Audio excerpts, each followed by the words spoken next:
Olá, como é que vocês estão? O JetaCast de hoje recebe uma pessoa muito especial. E o tema, o que a gente pode encontrar na Bíblia sobre paixão, sobre processo e também sobre propósito. Hoje a gente vai receber essa pessoa que é nascida lá em Martinópolis, foi casado 38 anos com a Priscila, e que 38 anos e 15 dias. Essa apresentação foi ele mesmo que colocou, só para ver o amor que foi. Infelizmente, em agosto de 24, ela nos deixou. E ele é pai de 2 filhos, a Shayla e o Mário Júnior. Então, se é Júnior, é Mário. Mário, meu amigo, seja muito bem-vindo ao JetaCast. Satisfação, Jerônimo. Muito obrigado pelo convite. Obrigado por poder bater esse papo aqui hoje, né? Estamos juntos. Uma alegria. Obrigadão. Muito bom. Eu já convido vocês já a estar compartilhando esse link, tá? Curte e já compartilhe, que o papo de hoje a gente vai falar muito. Ele é especialista em várias áreas ali de teologia e também de vivência. Então a primeira pergunta já em relação à frase que você colocou aqui, Mário. Quer ir mais rápido? Vá sozinho. Quer ir mais longe? Então vamos juntos. O que essa frase tem de significado na sua vida, na sua história? Ok, legal. Bom, eu trabalho com pessoas, eu trabalho com lideranças em vários níveis, né? Dentro da comunidade de fé e denominação, enfim. Mas especialmente nos últimos 30 anos, eu trabalhei numa comunidade onde era uma equipe de liderança, uma equipe pastoral, né?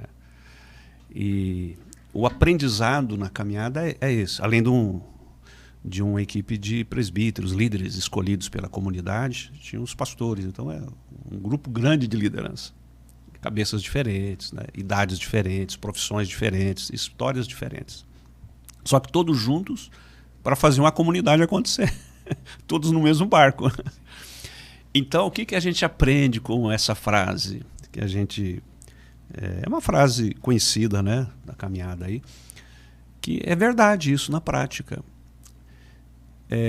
Todo líder e todas as pessoas que querem chegar logo e muito rápido, normalmente ele vai sozinho, porque ele não tem paciência nos processos, então ele não tem paciência com os outros. Só que normalmente é tiro curto. Do mesmo jeito que sobe, desce. Ninguém consegue, né? Correr. Vamos usar aqui o time, né? No Mirassol. Correr uma hora, né? 90 minutos, manter o mesmo ritmo, né? Tem que ter cadência, né? Tem que ter estratégia e tal. E isso implica um jogo de entender o ritmo de cada um.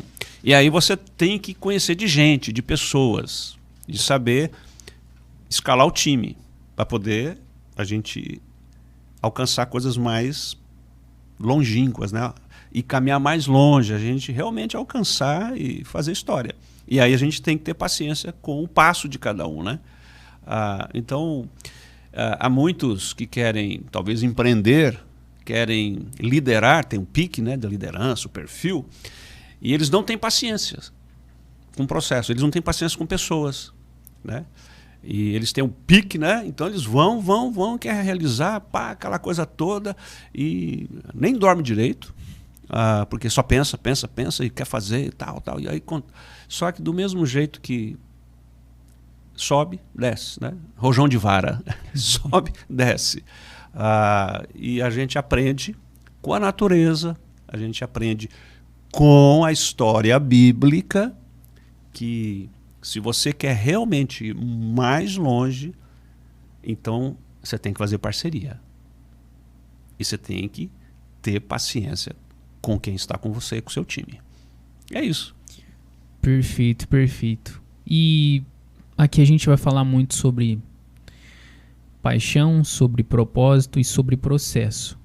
E nessa frase aí que fica muito sobre processo e paciência. Às vezes torna-se sinônimos, né? Perfeito. E se a gente olhar pela perspectiva bíblica, né? A Bíblia, mesmo aquelas pessoas que não são... que não acreditam talvez em Deus, que não tem a sua espiritualidade, ele é o livro mais vendido de todos os tempos. Continua sendo o livro mais vendido de todos os tempos. Existem valores ali mais traduzido, milenares, mais línguas, né? E dialetos do mundo. Olha só. Então, assim, quais ensinamentos, a gente vai falar muito sobre isso, quais ensinamentos que a Bíblia, que é a junção de vários livros, ela nos ensina sobre processos. O que você poderia falar em termos de personagem, em termos de história, sobre processos? A vantagem de ter esse processo, essa paciência. Certo. Deixa eu primeiro, Jerônimo, falar um pouco sobre essas 3 palavras. Qual é o conceito disso, né? Andando pelo país e dando consultoria em várias igrejas para liderança, mentoria, denominações, igrejas diferentes, e a experiência pessoal em Rio Preto, né, nos últimos 30 anos, e à luz da Bíblia, né, à luz da história bíblica, eu tenho encontrado muita gente desapaixonada, cansada, liderança cansada, né? Claro, depois da pandemia tal, também teve os processos políticos nos últimos tempos, tudo isso tem afetado emocional e mentalmente as pessoas. Então a gente encontra dentro e fora da igreja muita gente cansada, desapaixonadas, que não acredita muito mais. Então à procura de algum final do arco-íris, né? Algum pote de ouro, alguma solução milagrosa. Desde líderes eclesiásticos, empresários, pequenos e grandes, aonde eu vou é a gente reclamando, né? Com uma visão pessimista, desanimada, com medo de fechar, com medo de que não vai dar, e reclama de tudo, né? Claro, reclama do governo, reclama da vida, reclama de tudo, é óbvio. E aí, ok, só que quando a gente olha mais de perto, quem está desapaixonado não tem paciência com processos. Porque processos é algo que demora, tem que ter enraizamento, construção, organização, e espera. E quem não está apaixonado, com pique, com gana, com vontade, animado, não tem paciência de esperar os processos. E esse tem sido um dos grandes problemas de igreja, de negócios, da vida pessoal, de casamento, de relacionamento de um modo geral, porque isso é um princípio que eu estou falando, é para a vida toda, para todas as áreas da vida. Só que quando a gente pega a lupa e olha mais de perto, a gente descobre aonde possivelmente seja a causa principal, que é a falta de propósito, a falta de clareza. Se for olhar para uma empresa, falta de visão clara, de uma visão com clareza. Então, quando você não tem um propósito de vida, um propósito para a empresa, um propósito para você, para o seu casamento, enfim, para qualquer coisa da sua vida, com clareza, você não sabe para onde vai, e isso não está bem delineado, não está bem claro, a visão não está clara para você, você não consegue se apaixonar e fazer ninguém se apaixonar. As pessoas ficam perdidas, seus liderados. E o que acontece? Esse pessoal se desengaja e não engaja nos processos, porque o processo é funcional, os processos não é tão gostosos. É disciplina.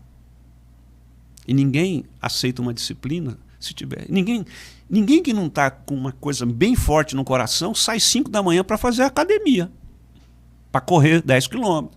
Entendeu? Para fazer. Não faz, porque não é nada gostoso.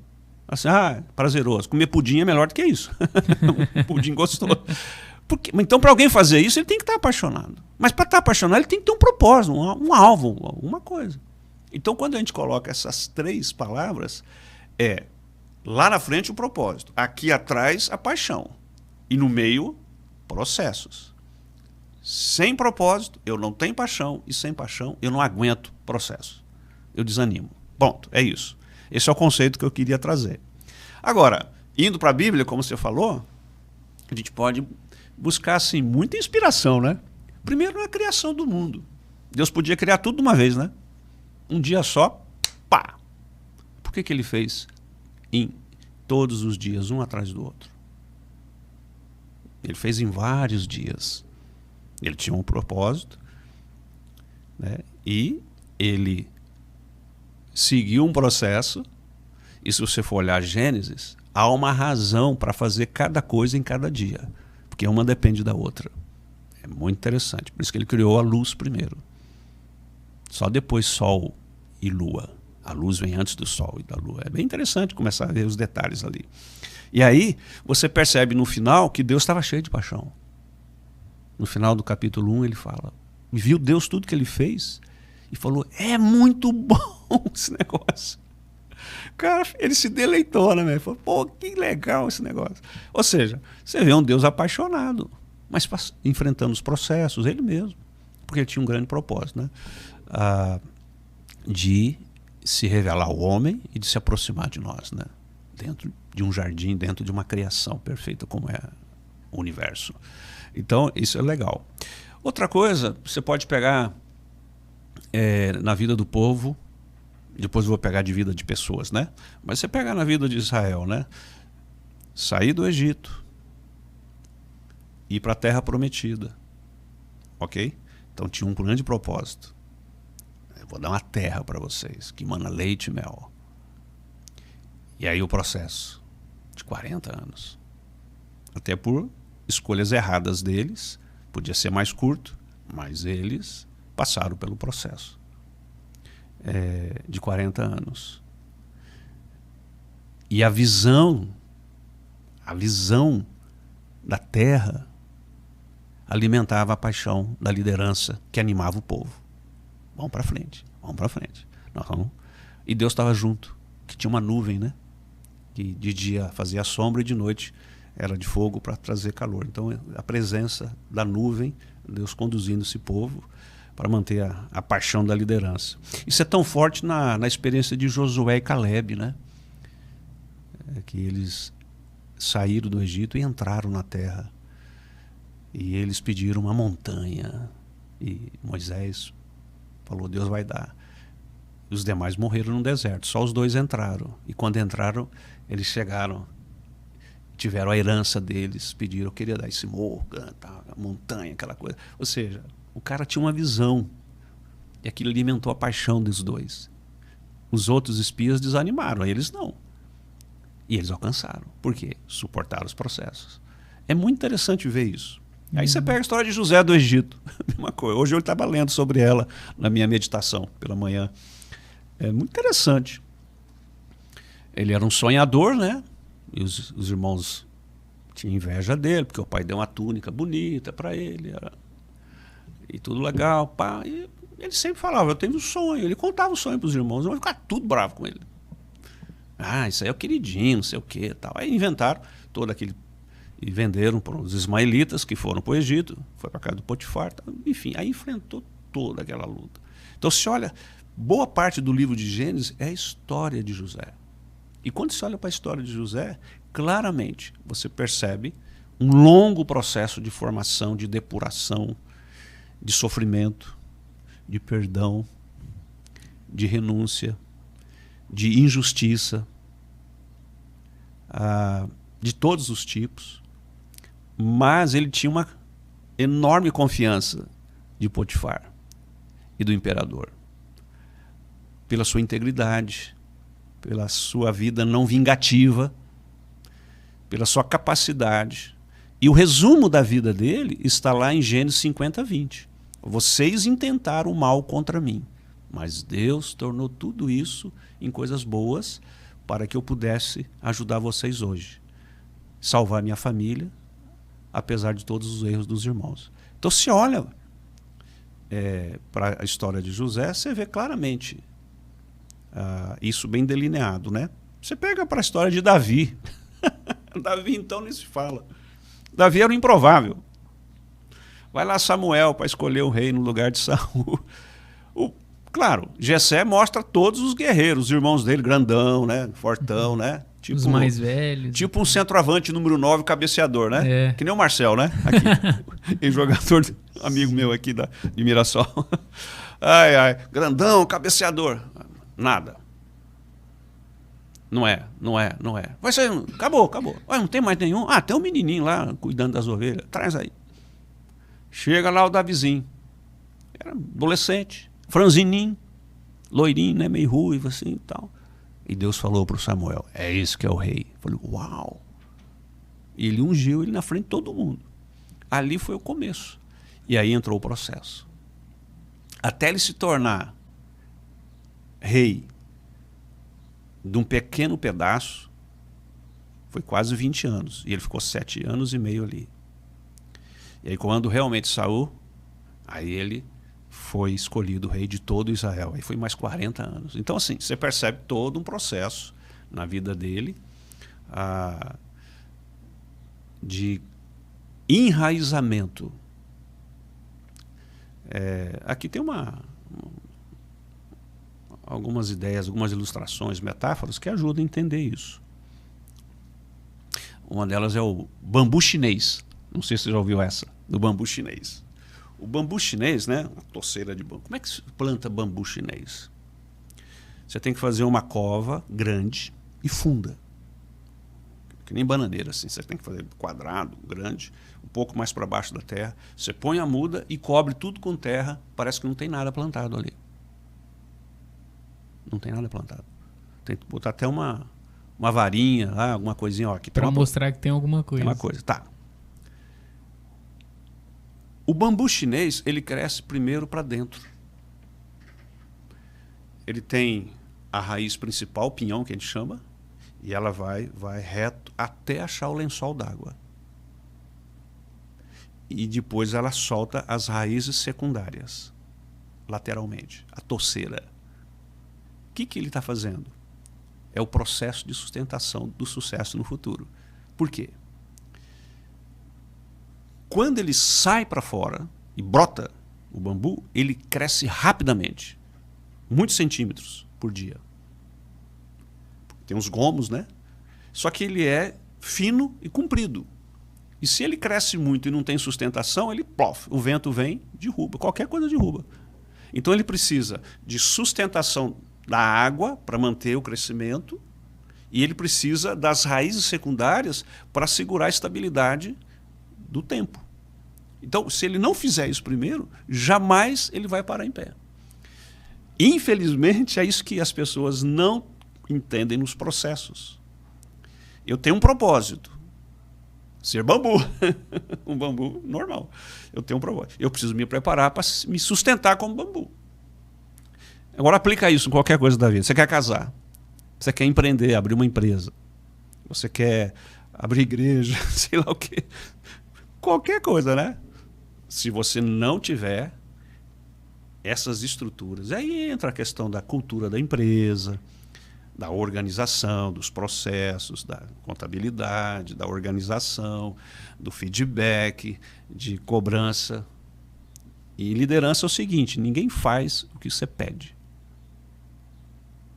As pessoas só fazem o que você cobra. Isso é princípio em qualquer liderança. Então, as pessoas não fazem o que você pede que como você líder. pede. Não. As pessoas elas vão fazer o que você cobrar delas. Cobrar delas. Né? Feedback. E aqui, prestações de conta. Accountability, né, que a gente chama, né? E aqui, você comentou uma coisa, Mário, que me chamou muito a atenção. Muitas vezes o resultado aparente, seja na empresa, que aqui a gente tem, nosso público assim é muito de empresários, ou que tem uma mente empreendedora mesmo trabalhando como CLT, para alguém, mas que busca ali onde ele serve, onde ele trabalha, sempre algo mais. Então tem uma Perfeito. mente empreendedora. Muitas vezes no início, então, um processo que a gente pode resumir, no início visivelmente não tem um resultado aparente, mas posteriormente tem esse resultado, né? E aí o que eu queria comentar contigo, falando um pouco de propósito, que significa também propor algo, propor a fazer, né? Com relação à vocação, a diferença que tem e se em algum momento isso se une, então propósito e vocação, que lá no início, antes de ter esse processo, porque muitas vezes a gente desiste do processo porque não foi bem definido um propósito, uma vocação e um combinado com outras pessoas que a gente vive. Perfeito. Como que a gente consegue fazer isso? Então são duas perguntas em uma. Uau. Bom, eu sou pastor há 41 anos. E por onde eu passei, eu sempre lidei com pessoas da igreja que são comerciantes, empresários, profissionais liberais, todos os tipos, né? Eu já vi coisas e coisas. Então, eu já vi gente que tinha uma galinha dos ovos de ouro no seu negócio. Quebrou. Tive que dar cesta básica para eles. O cara vivia num estilo de vida muito alto. Perdeu. Eu já vi alguns casos desses, né? Por quê? Porque muitas vezes as pessoas confundem. Vamos falar de negócio. O que eu vejo? Para entender vocação. Então, o sujeito ele trabalha numa grande multinacional. Vou dar um exemplo clássico. O cara trabalhou na Ford, na Chevrolet, na Fiat, sei lá no ABC. No Jetta 8. E aí ele trabalhou vários anos lá nessa grande empresa. Ele se tornou um mecânico. Especializado, sabe, entende. Apaixonado por isso, né? Ele gosta de carro, gosta de consertar carro. Conhece porque trabalhou muitos anos. Aí ele vem e ele começa a trabalhar como empregado numa oficina mecânica, tal, tá ali, aquela... Chega uma hora e fala, sabe uma coisa, eu vou abrir a minha oficina mecânica. Pô, eu sei, eu entendo o negócio, tem clientela, tal. E isso aqui é legal. Aí ele pede demissão dessa mecânica grande e ele vai lá e abre uma porta, ou na casa dele, ou num pequeno salão, e ele então abre automecânica, sei lá, a empresa dele, né? Aí ele descobre, né? Nem tudo que reluz é ouro. Não é só arrumar carro. Por quê? O cara esqueceu que ele sabe consertar motor de carro. Ele não sabe administrar uma oficina mecânica. Porque a vocação dele é carro, é técnica. Ele sabe mexer com aquilo. Ele é um bom profissional. Só que ele nunca gerenciou uma empresa. Ele nunca foi um gerente de uma mecânica. E aí ele vai se dar com questões que a maioria dos empresários não gosta. Que é papelada, que é financeiro, que é planejamento, que é Excel, planilha, pagamento, impostos. Venda. O cara não sabe disso, não é a vocação disso. Só que ele não tem estrutura financeira para contratar um monte de pessoas para fazer isso. Aí, ou ele conserta carro ou ele administra. Consertar carro ele sabe, ele não sabe administrar. Enfim, 6 meses, 1 ano, está fechando. Aí vai pedir emprego de volta. Por quê? Eu preciso entender a minha vocação. E eu preciso, então, trazer parceria. E eu preciso conversar com a minha família. Então, eu conheci um que soube fazer isso, em Rio Preto. Ele é o cara. Ele não entra no escritório da mecânica dele. Falou, ela é minha esposa. Ele está dentro do chão, sujo. Ele está sujo de graxa, com a roupa suja. Lá dentro é com ela. Você entra lá, o ar-condicionado, ela está no computador, ela faz tudo administrativamente, coordena. É a vocação dela. Fez uma parceria. Ele gosta de ensinar. Então o que ele fez? Ele é bom naquilo que ele faz. Aí ele fez faculdade técnica, então ele agregou. Como? Além de consertar carro, ele dá aula na área dele. E ele aumentou o ganho dele, o nome dele. Ele está sempre aperfeiçoando o curso. Você vê tudo quanto é coisa na parede lá, todos os cursos que ele faz. Ele não para de estudar. Na área da vocação dele. Mas ele não se mete com a administração do trem lá. Deixa com quem sabe. É isso. Vocação é cada macaco no seu galho. Então, seja bom naquilo que você é bom. Gaste tempo naquilo que você é bom. Não fique correndo atrás de que você não é bom. Às vezes a pessoa fica confusa na vocação porque ela faz uma coisa muito bem e ela não é boa em outras áreas. Ela passa um bom tempo gastando dinheiro, fazendo faculdade, fazendo curso, naquilo que ela não é boa. Então ela gasta tempo e dinheiro em querendo ser bom numa área que ela não foi chamada para ser. Em vez de ela gastar tempo naquilo que ela é excelente. Então, seja excelente naquilo que você é. E não fique perdendo tempo querendo ser quem você não é. E muitos perdem tempo, anos da vida, nos negócios. Então, o empresário que, em vez de focar o seu negócio, ele quer agregar valores para ganhar dinheiro, ele fica trazendo um monte de coisa diferente do propósito. E aí, cara, fica uma loucura. Entra em burnout, ele entra em esgotamento, porque ele quer um monte de coisa que não tem a ver com a vocação, nem dele, nem com a empresa. Então, quanto mais foco, mais poder de alcance. A palavra é essa, então é foco. A Tati falou uma coisa que o pensamento, o excesso do pensamento no futuro causa ansiedade, então ela fica ansiosa. Sim. E o excesso de pensamento no passado causa depressão. Isso mesmo. E o burnout está em tudo nessa situação. Então, como agora, poxa, uma pergunta. A pessoa está perdida, de repente, nossa, eu não descobri minha vocação ainda. Ou eu descobri ela. Então, duas perguntas. Uma, como eu consigo entender a minha vocação? Seria que ser pelas habilidades? E outra, como eu tenho uma esposa ou eu tenho um sócio? Como fazer esses combinados, essas concessões assim? Que o senhor poderia falar para a gente? Bom, eu vou começar a partir da experiência religiosa. Sim. A gente fala o seguinte: vocação é ser, ministério é fazer. Então, a primeira coisa importante que a gente tem que entender, vocação tem a ver com identidade, com ser, não com fazer.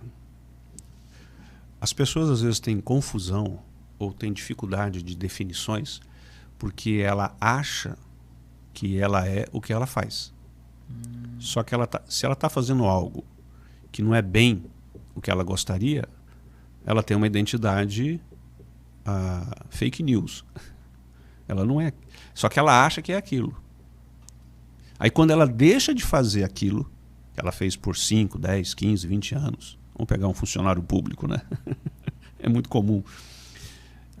Aí ele deixa de fazer, ele não sabe quem ele é. Porque ele não sabe a vocação dele, ele só sabe fazer. Então, é muito importante a sua pergunta. A questão de vocação. Como é que eu descubro a minha vocação? Vocação vem do latim, que é vocare. Vocare é voz. Você tem que descobrir qual é a sua voz no mundo. É essa a ideia. Voz é aquilo que você fala e acontece. Aquilo que você, através da fala, você exprime quem você é neste mundo. Ser. É muito importante isso. Eu vou pegar outro exemplo de futebol. Jogadores têm carreira curta, de regra. Mesmo não machucando, tem carreira curta. E você vê aqueles que, quando encerra a carreira, sabem o que vai fazer, foram orientados. Eu vou ser técnico, eu vou ser comentarista esportivo, eu vou fazer parte de uma SAF, eu vou participar de uma equipe técnica, eu vou dar palestras. O cara, ele se preparou. Ou agora eu vou fazer faculdade e tal. Ou eu vou administrar o que eu consegui com o futebol. Os bens que ele conseguiu, enfim, os empreendimentos dele e tal. Então ele pega e consegue, ele vai administrando isso. Porque ele teve gente que orientou, ele foi, ele sabia, ele já tinha consciência. Eu vou jogar futebol e eu vou ter um tempo limitado. E depois eu tenho que continuar a viver. E o que eu vou fazer? Porque hoje jogadores assim começam com 11 anos, às vezes criança, Então a identidade dele, eu sou jogador de futebol. Mas ele não é, ele tá fazendo aquilo. E aí o que acontece? Uma coisa é você gostar do esporte, gostar do ambiente, aquela coisa toda. Dura é quando tem os pais em cima querendo ser realizados em cima do filho. Aí é uma pilha, né? É muito problema sério. Dá mais trabalho os pais do que o jogador, né? Quem mexe com isso. Porque eles ficam loucos com isso. Ok. Tem aqueles jogadores que quando deixam de jogar, eles se perdem. Em pouco tempo. Está precisando de ajuda dos amigos, tal. Por quê? Porque ele só sabia jogar futebol. Ele não se preparou para depois. O profissional que trabalhou 30, 40 anos no governo, ele se aposenta e tem depressão.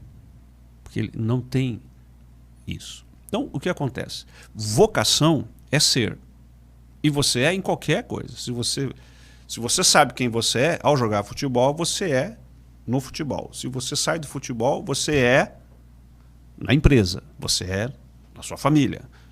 Em qualquer lugar, você vai ser aquela pessoa. Porque você sabe quem você é. Não importa o que você faz, o seu ministério. Você tem aquele jeitão. E você sabe, eu sou assim mesmo. De um modo geral, vamos pensar assim. A gente tem pessoas estruturadas e pessoas não estruturadas. Tem pessoas que é chegada em gente, RH, relacionamento, e tem pessoas que é chegada em processos, em papéis. Tem pessoas que trabalham perto de gente, quer sempre ficar perto de gente. Tem gente que quer ficar quietinho num canto no escritório. Cada um tem seu perfil, sua vocação. Qual que é a vocação do Mário? O Mário é RH, é pastor, cheiro de ovelha. Esse é o meu ponto forte, né? E eu foco nisso como pastor. Eu não, desde o meu ministério inicial, meu negócio é com gente. Minha esposa já era personal organizer. Ela é muito estruturada, muito organizada em tudo na vida dela, né? Então, aí responde a segunda pergunta. Formamos um time. O melhor dela juntou com o melhor meu. Então, eu só pude chegar a ser pastor 41 anos e realizar o que eu realizei por causa dela. Potencializou os dois, né? Por quê? Porque a gente melhorou um ao outro e ela me ajudou muito, né? Porque eu lidava com pessoas, com gente, e ela ia organizando. Nossa, então vai... Tipo assim, eu consertava motor e ela estava no escritório organizando. Então, às vezes vai... É um contrassenso popular, mas é o que dá certo e faz sentido em que ponto? Os diferentes dão certo nesse ponto. Os opostos se atraem? Exatamente, falam. Porque imagine, porque os diferentes aí, é claro que tem que ter uma sabedoria, né? Tem verdade. Abrir mão de alguns do ego, muitas vezes, que o ser humano ele é cheio de ego. Porque ele potencializa. Então, ele sabe assim, a Priscila, por exemplo, no seu caso. Eu sei que o Mário, para aconselhar, para ouvir e dar a direção, ele é muito bom. Então, eu sei que eu devo dar o suporte, o apoio nessa área. E vice-versa, quando foi para criar um processo, um procedimento, um planejamento mais a longo prazo, de repente ela era aquele ponto. Então, é o ponto forte dela. Ponto forte dela, né? E tive o prazer de conviver. Então a gente vê que, de repente, muitas vezes a gente tenta encontrar o empresário, tenta encontrar as pessoas bem parecidas. Então, de repente, uma sociedade com perfis diferentes, mas com valores iguais, seria o ideal? Com certeza, porque se for igual, você vai duplicar o mesmo. Você tem que ter o diferente. Agora, se os diferentes têm certeza da sua vocação, eles trabalham no princípio da cooperação. Nossa, deixa eu te interromper, porque veio na minha mente e eu não quero esquecer. Manda ver. Dos discípulos. Chama de gente diferente. Demais. Tipo Pedro, João. O que você pode falar assim, usando a analogia dos discípulos nesse Jesus conceito? Formou um time pegando cada cara que... Os improváveis, é difícil. Você não vai dar certo botar esse pessoal junto, né? Você pega Mateus, coletoria, cobrador ali de imposto, né? Aí você pega Simão Zelote, MTST, comunista. Exatamente. Entendeu? Ele era essênio, né? Um dos essênios, possivelmente. Aí você pega Pedro, Tiago e João, pescadores não sabia ler e escrever. Eles eram analfabetos, né? Você pega um Bartolomeu, que a gente quase não sabe sobre ele.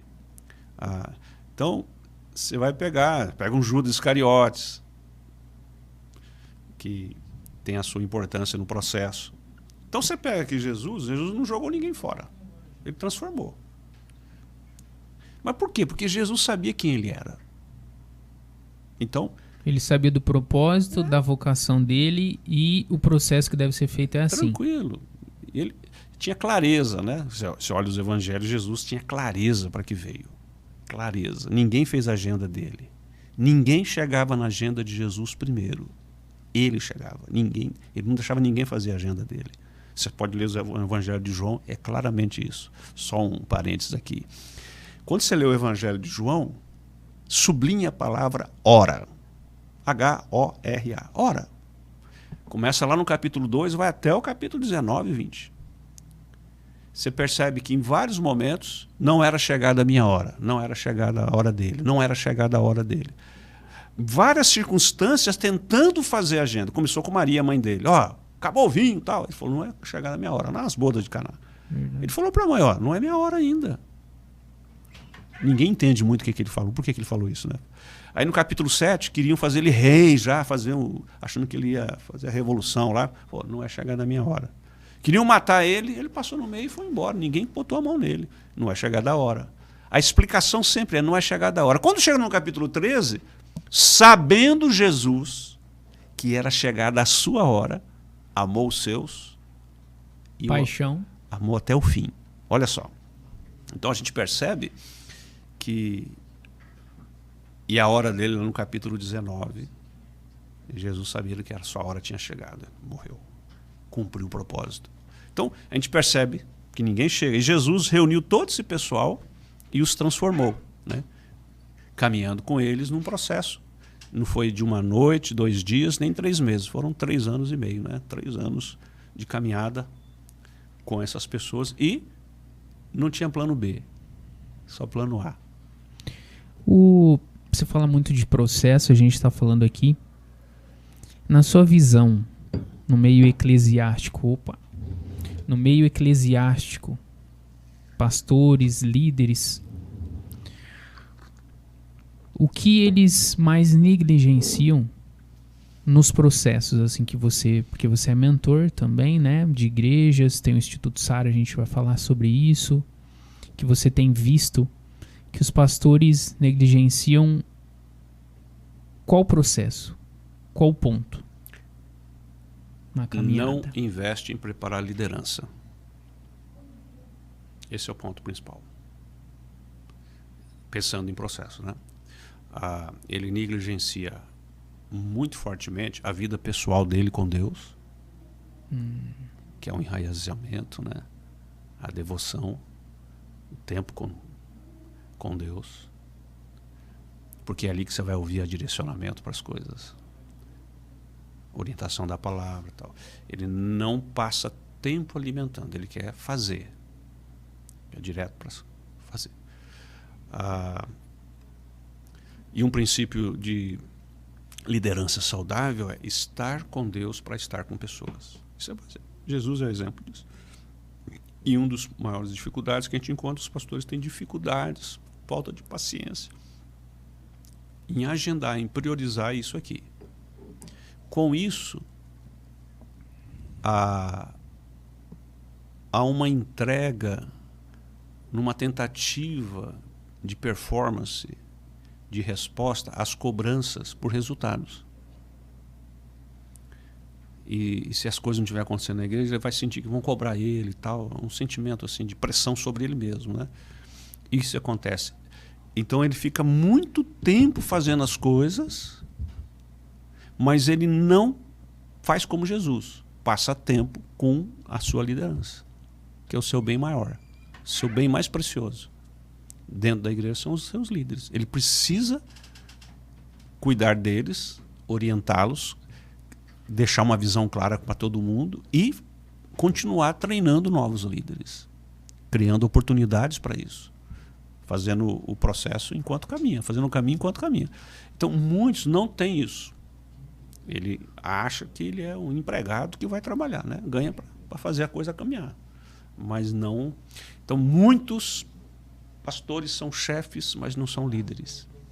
Mário, você ficou quantos anos na Igreja Presbiteriana Independente de Rio Preto? 24. 24. Você chegou lá como pastor auxiliar, né? E depois Fiquei passou a 5 anos. ser titular. E eu queria que você contasse como foi. Você ficou um ano sabático, então também pode ficar à vontade nesse ponto. Aí de repente a gente entra. Acho que foi onde que criou ali, que veio a ideia do Sara também. Você fez uma transição, você preparou uma liderança com o Cleiton, né? Também. E, claro, outras lideranças ali. Eu gostaria que você contasse, pelo ponto de vista pessoal, como isso chegou, para você propor isso, como você identificou também essa pessoa, essa liderança, quais foram os pontos que você visualizou, por que você chegou a essa conclusão, né, que seria o momento onde você era uma referência não só na igreja, mas eu posso dizer nas igrejas locais ali. Foi um ponto de vista, na minha opinião, quando eu presenciei assim, zero ego, né? Zero ego. Então eu gostaria que você contasse esse momento da sua vida, como que aconteceu esse desenrolar. Certo. Em 2008 eu tirei um ano para descanso, né? Que a gente chamou sabático. O motivo principal era que eu estava em burnout, né? Eu estava... eu vim descobrir o que era isso, com calma, entender o esgotamento, né? E olhando para trás, eu reconheci que eu caminhei desalinhado na direção, desbalanceado nos pneus, correia dentada muito gasta, o óleo já meio velho, e eu continuava, eu não parava, por causa da realidade e tal, uma série de coisas. E muito workaholic, né? Muito focado em trabalhar. E aí, a partir do ano sabático, um contato com a espiritualidade contemplativa, muito importante isso, com a história dos monges, com os pais da igreja, com os místicos, aí sim deu sentido. Um outro ritmo para mim e para minha esposa, e um cultivo mais profundo com a vida com Deus. Isso trouxe novas perspectivas de mudança de vida completa, na perspectiva da minha caminhada, né? E aí como enfrentar e como encarar tudo. E nesse período eu tive a alegria de conhecer o José Carlos Pezzini, por causa das atividades da Igreja Nacional, das parcerias internacionais, e a gente descobriu que a gente tinha algo em comum. Nós dois gastava tempo com liderança. E aí então, depois de alguns anos, ele muda para o Brasil, pela missão que ele trabalhava, e aqui, sem querer, a gente começou o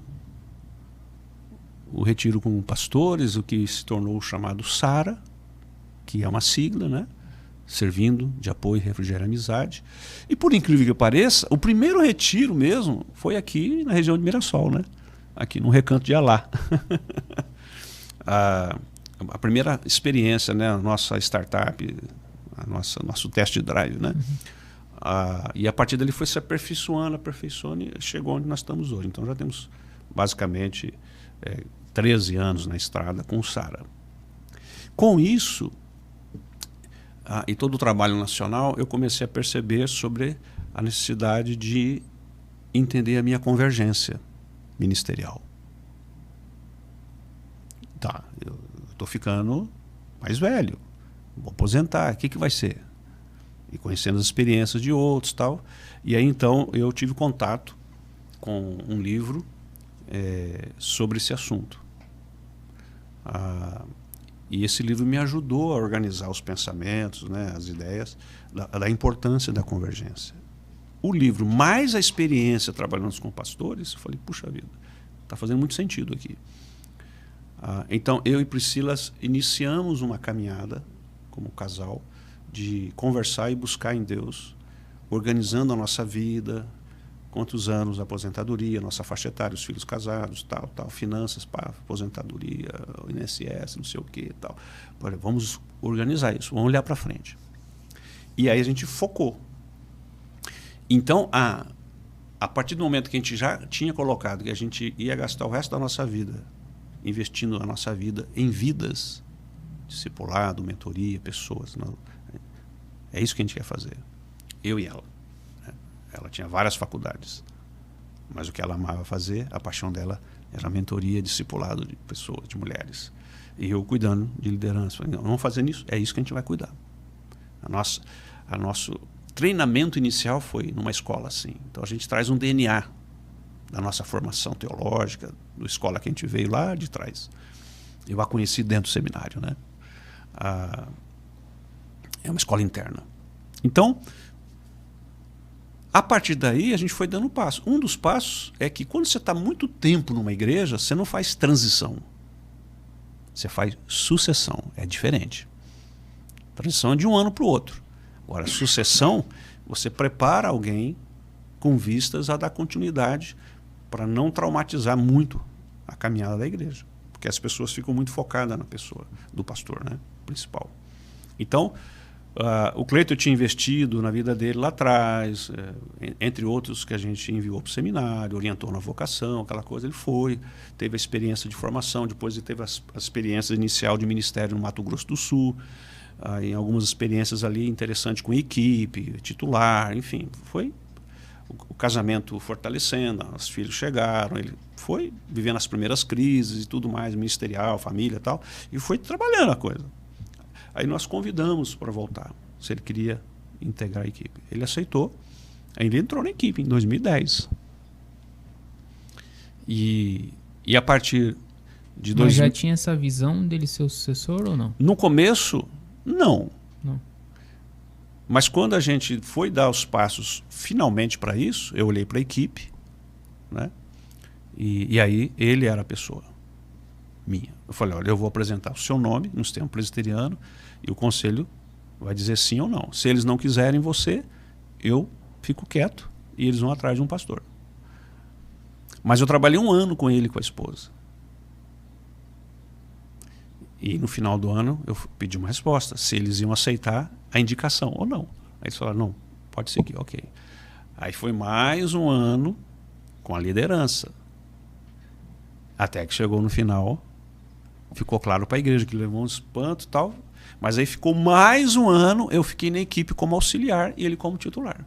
Então foram 3 anos o processo de sucessão objetivo. 3 anos. Aí em 2020 foi quando eu saí da igreja definitivamente. Estou envolvido com a igreja como missionário da igreja. Eles me têm como missionário para trabalhar no SARA, no que eu estou fazendo, né? Então eu estou no quadro de missionários, enviado pela igreja. Eu agradeço muito, né, o carinho deles. E aí, em 2020 ele começou. Aí ele enfrentou o maior desafio, que foi a pandemia. Então a liderança dele já foi provada na pandemia, na questão política e tal. Um monte de coisa.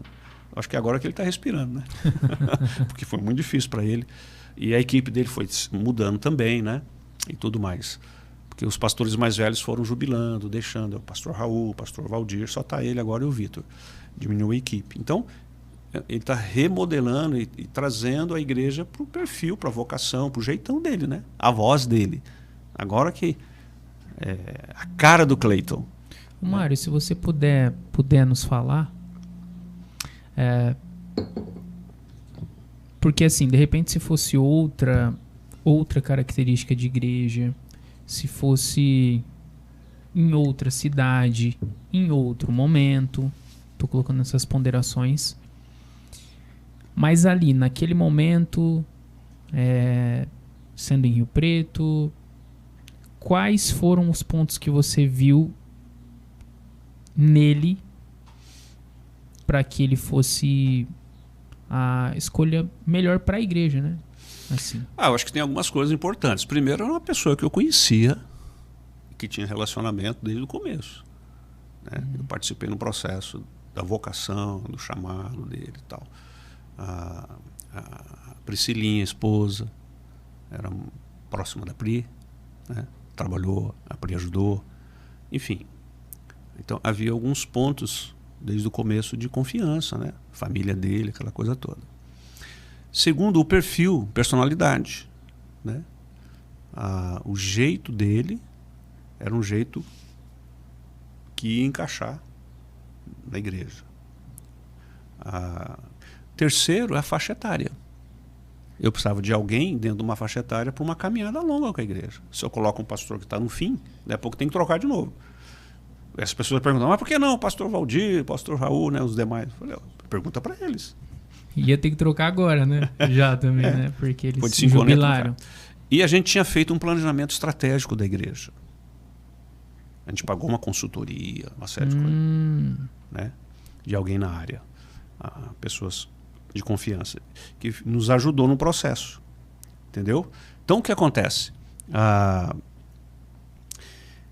E aí nós fomos construindo com o conselho, com a igreja, todo um trabalho de planejamento estratégico de longo prazo. E quando eu saí, isso estava pronto. Deixei isso para ajudar. Então, muito do que a equipe atual, liderada pelo Cleiton, está fazendo é em cima daquilo e fazendo os ajustes próprios que tem que fazer na caminhada, né? Dando a cara, o jeito de cada um deles, né? A voz dele é importante, né? Mesmo porque, na experiência pastoral, um pastor novo numa igreja, ele só é ouvido depois de 4, 5 anos. Essa autoridade. A voz dele, a autoridade. As pessoas só vão confiar, vai levar tempo. Né? Leva tempo. Isso em processo de igreja. Porque lida com gente, com pessoas, com relacionamento. Então, ele está exatamente nesse período, né? De 5 anos, 6, em que ele está. A igreja está deixando de ouvir o Mário para ouvir o Cleiton. É um processo natural, né? É que ele sofreu com o negócio de pandemia, com esses processos, pesado, esses né? processos políticos muito acirrados, né? Que afetou muito a vida das famílias, das igrejas. Então ele teve que lidar com isso também. É difícil, né? Não é tão fácil assim. É sofrimento. Não foi tudo suave na nave. Só alegria. Então agora a igreja está tendo a cara do Cleiton, vamos dizer assim, né? Então, mas eu, quando eu sugeria, tinha toda a confiança, né? Ainda continuo, né? Confiando que ele é a pessoa certa para a igreja. Eu não tenho dúvida sobre isso.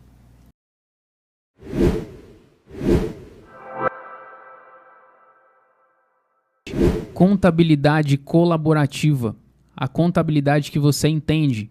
Com os nossos amigos e parceiros Felipe e Rafael. É com eles. Então não fica com dor de cabeça para você fazendo contas ou o leão te pegar desprevenido. Entende? E é com a contabilidade colaborativa. Você quer vender um imóvel, quer comprar um imóvel ou alugar um imóvel que é seu, ou também está procurando um aluguel, é lá com a imobiliária Vila Tenani, lá com a Dani. Fale com ela, uma especialista de muitos anos de mercado. Então não perca tempo, vai lá na Vila Tenani com a Dani que ela vai te ajudar. Então tá precisando vender um imóvel, tá precisando comprar um imóvel que você deseja ou alugar, é lá com a Vila Tenani. Imobiliária Vila Tenani, lá com a Dani. Esses são os nossos patrocinadores oficiais do JetaCast.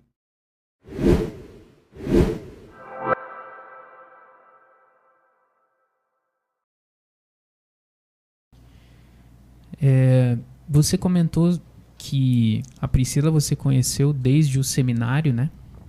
Ela fez a escola também. Escola período, contigo. né? Nesse período a gente se conheceu lá. E vocês planejaram a vida, né? Até essa transição, essa sucessão toda ela. E aconteceu de em agosto de 24 ela falecer, mas tinha um processo antes que aconteceu. Como que foi intimamente isso para você? Para você seguir, você está seguindo agora, seguir com o plano, com o propósito, com a sua vocação. Como que foi e também está sendo? Que você pode compartilhar com a gente, Mário? O luto, eu ainda estou no luto, né? E meus 2 filhos, só que está bem avançado e bem fechado já, né? Graças a Deus. Bom, eu fui surpreendido porque a enfermidade foi muito forte. Ela fez o exame 7 da manhã, o laboratório ligou 11h30, 3h30 eu estava no hospital e ela já estava internando, ficou 40 dias. Mudou a agenda. Depois uma semana em casa, mais 21 dias. Depois uma semana em casa, aí começou o tratamento em casa. Aí um mês de descanso, já planeja para transplante de medula, conseguiu do irmão dela. Aí eu interno com ela e 4 dias depois ela morre. Deu tudo certo, mas ela morreu. E aí isso foi tudo menos de 5 meses. Então mudou, né? O caminhão passou, não vi nem a chapa, né? Porque eu não tinha a perspectiva que ela ia a óbito, porque estava dando tudo certo. Mas ela sabia que poderia morrer, então ela se preparou e preparou todo mundo. Depois a gente foi percebendo vários detalhes, né? Era o típico dela, né? Vocação. Mas muito mais com a vida com Deus que ela tinha, né? Muito legal. Intimidade maravilhosa. Foi uma experiência muito rica viver esse tempo de enfermidade com ela. E vê-la, né? Nessas horas que o melhor sai das pessoas ou o pior, né? No caso dela foi só o melhor. E aí ficou eu e meus filhos e vamos recalcular rota e ritmo. Então foi muito importante nesse período pessoas, literatura e viver com clareza o que tem que ser vivido. O sofrimento é meu e tem altos e baixos e tem estágios do luto, né? Primeiramente, tem tanta coisa nos primeiros momentos, semanas e meses, com documentos e prazos, que você não tem tempo nem para chorar. Aí quando isso fecha, que tudo encaminha, aí você vem, abaixa a fervura, aí você começa a entrar na fase dos questionamentos. E a gente foi lá conversar com o médico aqui, tal. Queria saber o porquê. A gente recebeu e encerrou esse assunto. Aí começou o novo ano, eu fui trabalhar na igreja e isso me ajudou no luto. Porque durante o dia eu estava envolvido, né? À noite é difícil, muito difícil, era muito difícil. Mas durante o dia eu estava envolvido, pessoas, tal. Mas quando ficava sozinho e ia para o meu quarto, aí era bravo, né? Muito difícil. E tinha uns filhos também para a gente conversar, tal. Aí chegou lá para o mês de março do ano passado, eu comecei a viver a fase da carência e solidão. Aí é aquela fase que eu já entendi porque muita gente na igreja e fora da igreja, é a fase que as pessoas querem casar, quer relacionamento, quer namorar de todo jeito. Cara, a pior coisa que faz é isso. É escolhas erradas. E aqui tem um princípio importante, bíblico inclusive. A pessoa quando está muito triste, a tristeza não é uma boa conselheira.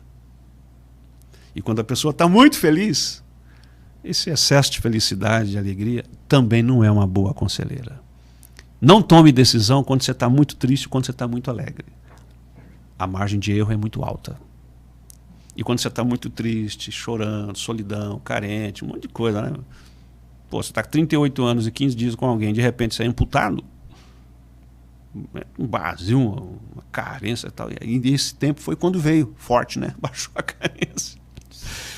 E aí você descobre que você não pode jogar sobre os ombros de outra pessoa a sua carência para resolver os seus problemas. Tive que lidar com isso. E foi resolvido, né? E aí depois disso, você vive um processo de muitos gatilhos, né? E que tem mais pertinho no começo, depois vai aumentando a distância. Você mexe com um livro, você mexe com uma cartinha que você vê, você vai mexer uma coisa na casa, aí pum, alguém vem, uma amiga antiga dela, minha, que nunca tinha visto, aí chega, vai conversar sobre ela, começa a chorar. É gatilho. Eu estou falando dela aqui, daqui a pouco eu posso chorar aqui. É o gatilho. Só que isso é bom. É sinal que está fechando, mais um ponto, o buraco está fechando, é legal. Vai fechando. Então você tem que viver o luto, né? Você não pode adiar o luto, você não pode dar de fortão, né? Negar o luto, né? Ou ficar entregue para o luto. Não é assim, você tem que tocar a vida. E aí, a gente chegou num ponto agora, né? Eu só tirei aliança no dia 31 de dezembro, foi quando eu coloquei uma data, falei com os filhos, aí tirei. Consciência, tranquilo, em paz. Entreguei para minha filha que ela queria. Falei, tá aqui. Ponto. Isso é mais uma etapa que o luto está vencendo, que a gente está caminhando, recalculando a rota e o ritmo. É isso. E agora os planos continuam, a convergência continua, eu continuo focado naquilo que eu e Priscila tínhamos definido quando saímos na sucessão lá, né? Não mudou nada, ministerialmente falando, vocacionalmente falando, não mudou nada. Você é a mesma pessoa. Até melhorou, né? Até melhorou no sentido, porque a dor, o sofrimento, ele traz muitos dividendos, né? Sim. A gente fala assim, que as aflições da vida, ou ela te amargura ou te amadurece. Não tem outro caminho. Eu escolhi amadurecer. Até compartilhando também, você foi uma pessoa muito, muito importante na minha vida, no momento mais triste que aconteceu, que foi a perda do meu pai com 18 anos, né?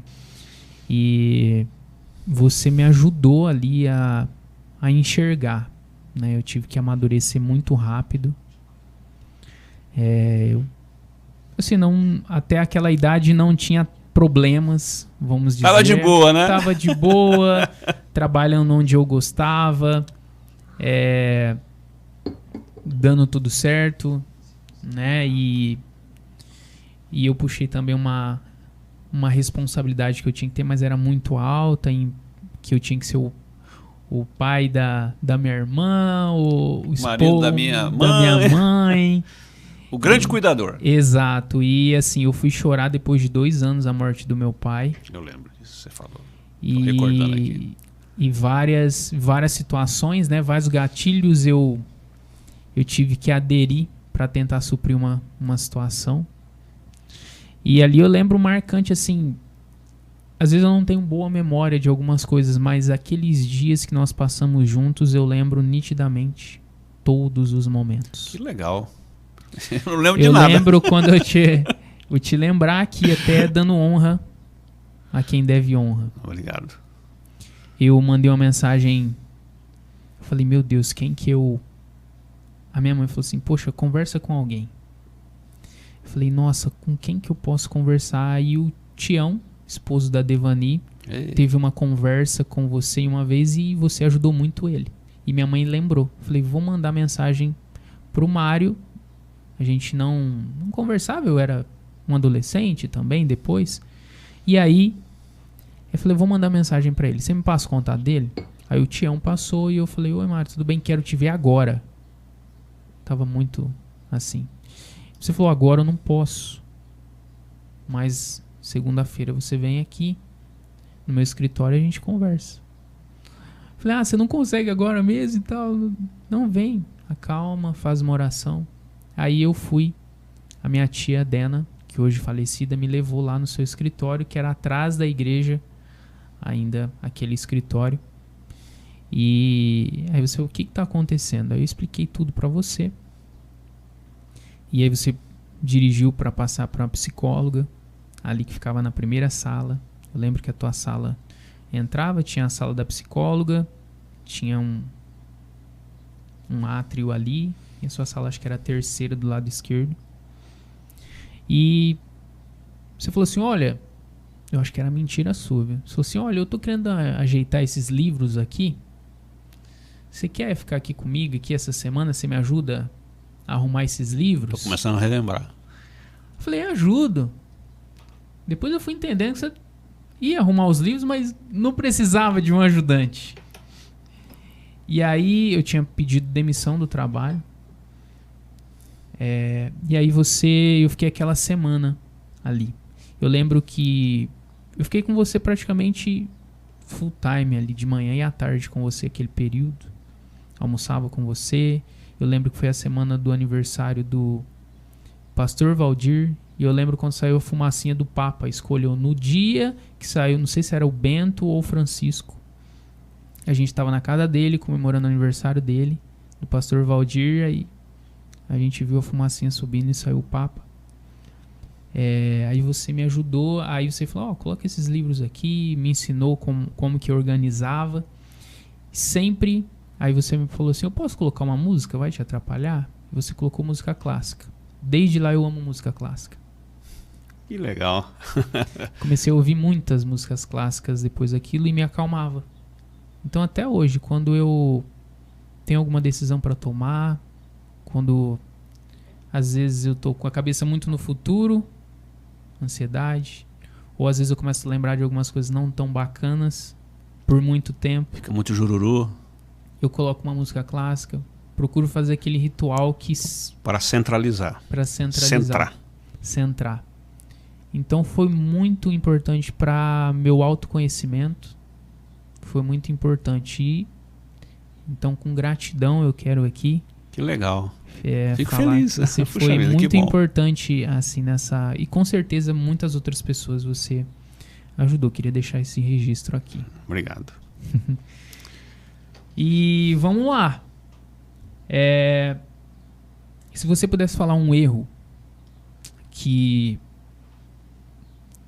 você cometeu no início da sua vocação, assim, lá, porque é normal, né? No início a gente comete erros, ou de repente fala alguma coisa que não foi bacana, colocações, ou um conceito que você falou assim, poxa, não foi legal, e que hoje você vê lá no começo da caminhada de ministério.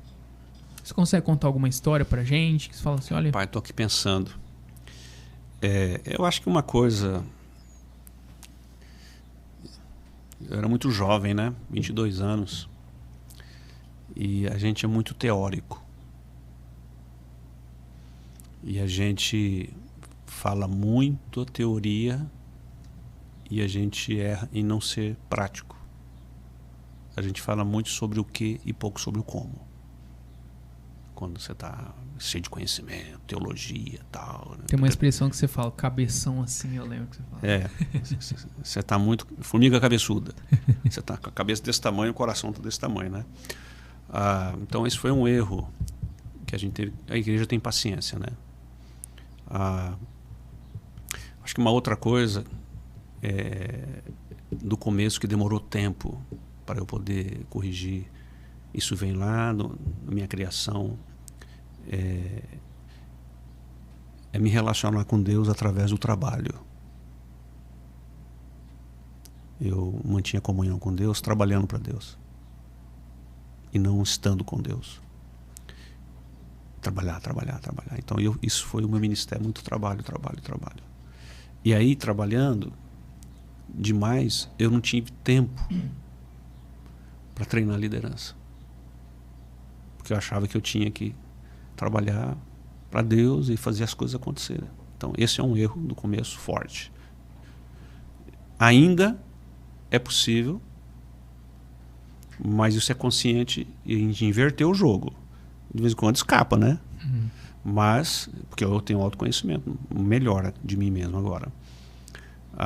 Então um erro foi realmente você se envolver muito em fazer as atividades e você não investir na vida de pessoas chaves do seu lado.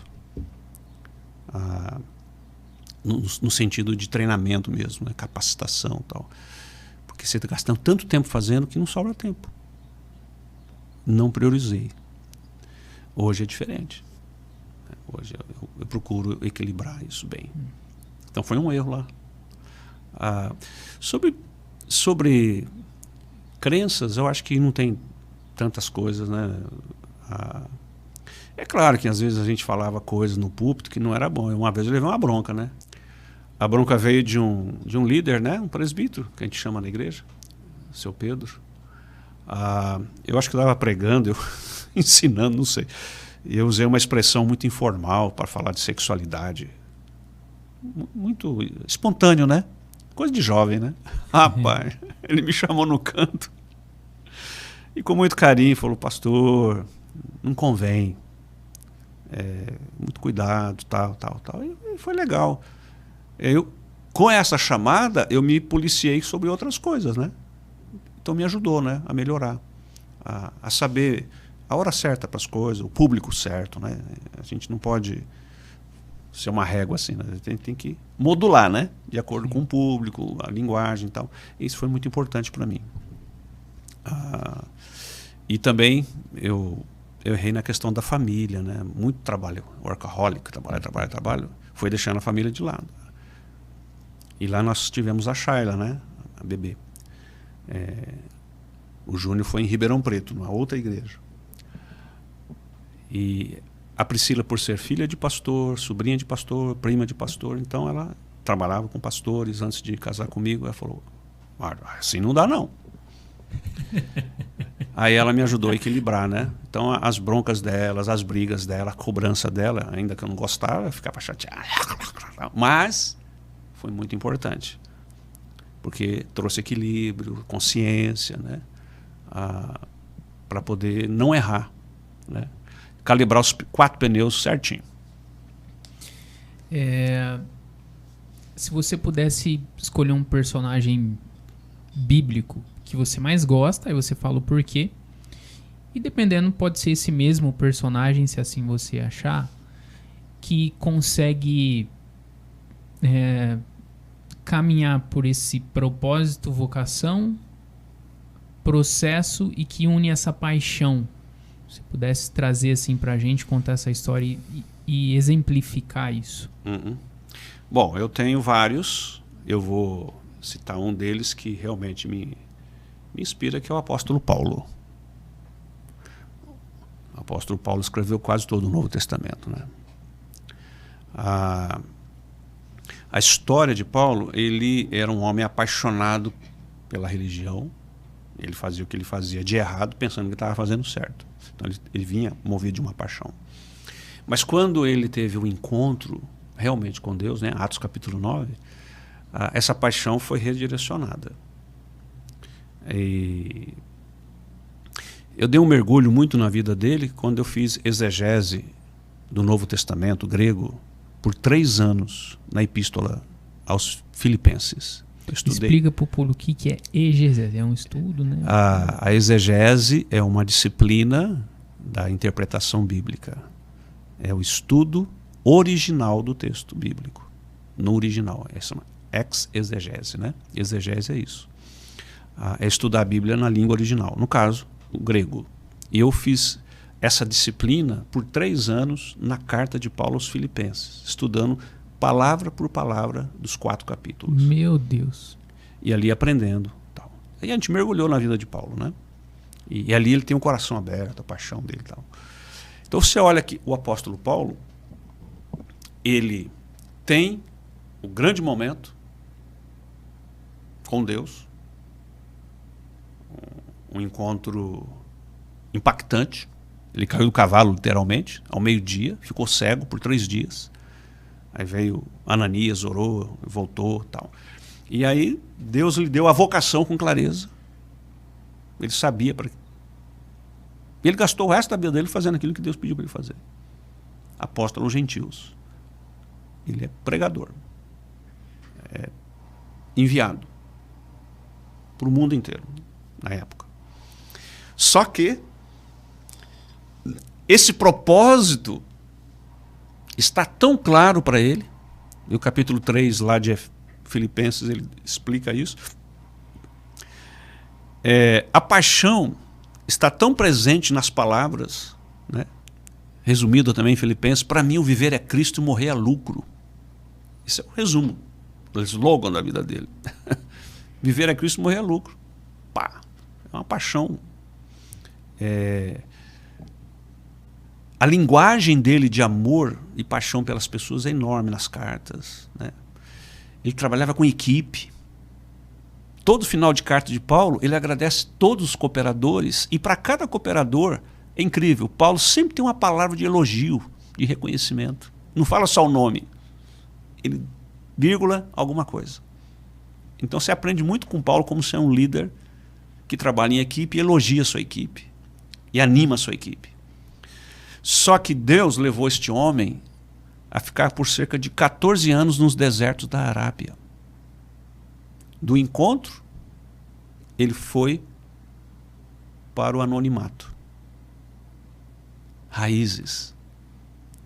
Ele foi um tempo isolado. Aliás, esse é um princípio em toda a Bíblia. O deserto é um tempo de preparo, de processos. Jesus foi batizado, o primeiro local que ele foi. Deserto. Moisés para o deserto, Elias para o deserto, Paulo para o deserto, o povo no deserto. É muito interessante, né? A questão do deserto. E aí quando Paulo vem, ele não é bem visto, o pessoal tem medo dele, porque ele perseguia, o nome dele era Pavor. Aí vem um mentor, vem um orientador espiritual chamado Barnabé, que põe a mão no fogo por ele, traz e apresenta ele num colégio apostólico, tal, empresta a sua influência e ajuda-o a ser inserido e no processo. Aí começa o ministério. A partir de Atos 13, Deus fala e a igreja envia Antioquia, até o final da vida dele. Então, a gente percebe claramente no apóstolo Paulo, porque ele tinha uma clareza da vocação, do seu foco, sobre a proclamação, o ensino dos mistérios do Evangelho. Isso aquecia o coração dele de uma maneira incrível. E ele conseguia passar essa paixão para as pessoas, quem estava perto dele. E ele enfrentou muitos, foi preso pelo menos 3 vezes. Ele tem um currículo de sofrimento em 2 Coríntios 11. Foi perseguido, dado como morto, passou fome, passou sede, um monte de coisa na vida dele. Muito difícil. E ele, tranquilo. E ele cumpriu. Aí ele chega lá nas últimas cartas dele, pastoral que ele escreveu para Timóteo, que é um filho na fé. O famoso texto é: combati o bom combate, completei a carreira, guardei a fé e completei a carreira. O olhar para trás, o olhar para frente e o olhar no presente. Era um homem satisfeito, realizado. É o resumo que ele faz da vida dele. Muitíssimo interessante ver isso. E só para finalizar, Paulo, ele tinha acima dele um pai espiritual, um mentor, um orientador, né, chamado Barnabé. Ele tinha abaixo dele um filho na fé, Timóteo, a quem ele investia. Só lidera quem é liderado. Quem não se deixa ser liderado não tem condições de liderar.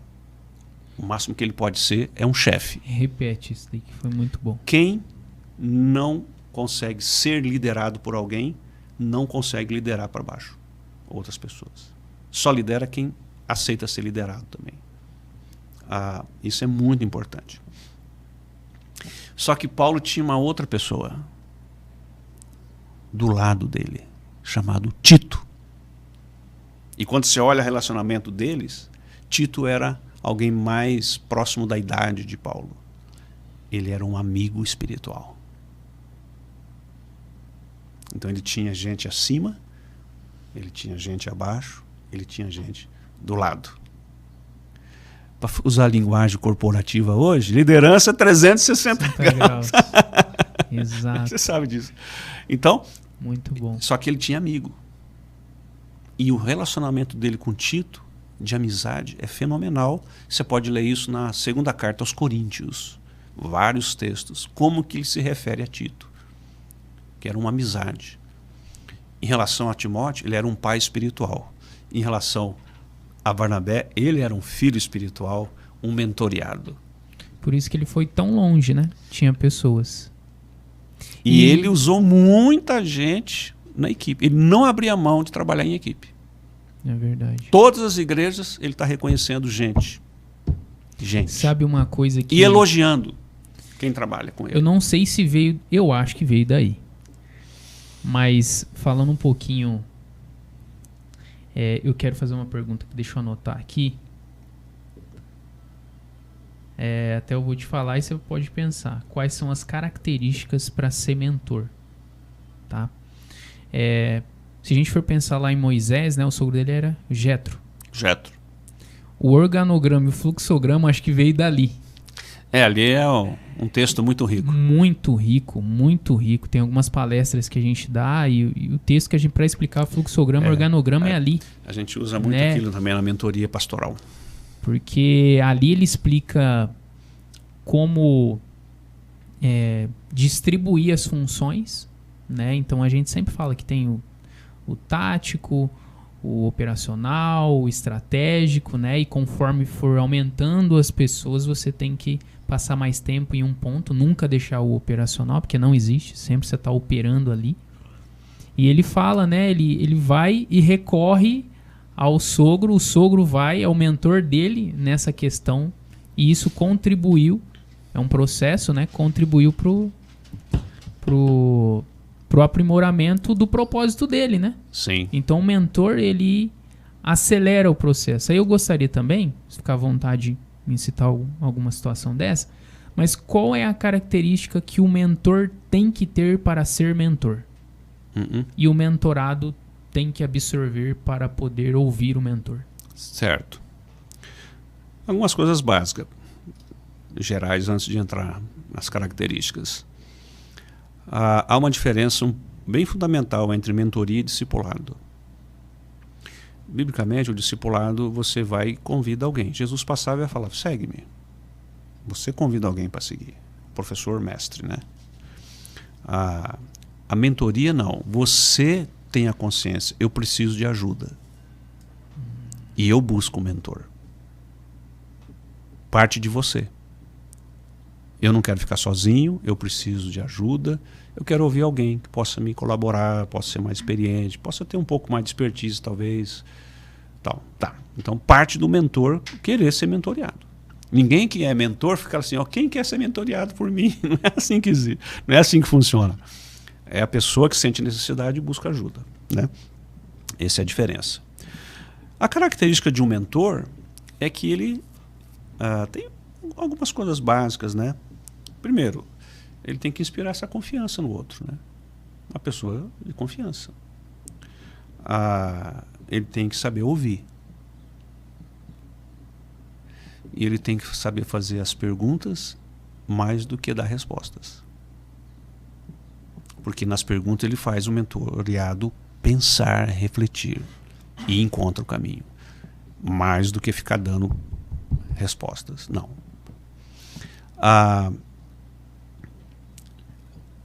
Outra coisa importante no mentor é desafiar o potencial do mentoreado.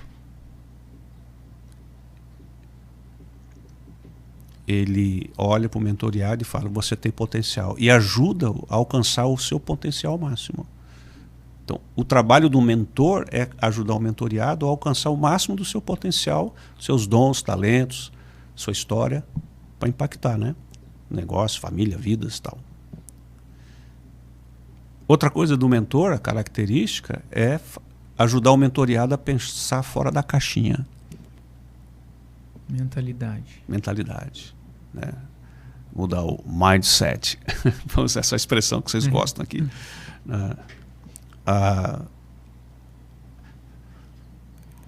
Ele também ajuda o mentoreado a encontrar novas formas, caminhos diferentes para alcançar seu potencial. Ajuda ele a pensar de forma diferente, aprender de forma diferente, mas também de encontrar. E se você fizer assim? Pensa lá, tal, conversa assim. Então, o mentor ele sempre está instigando, né? E o mentor, ele incentiva o mentoreado a ajudar outros a reproduzir a mentoria também. Fala, você ajuda mais alguém, você pode ajudar alguém. Faça isso que eu estou fazendo com você. Né? Acabei de fazer isso na Bahia agora.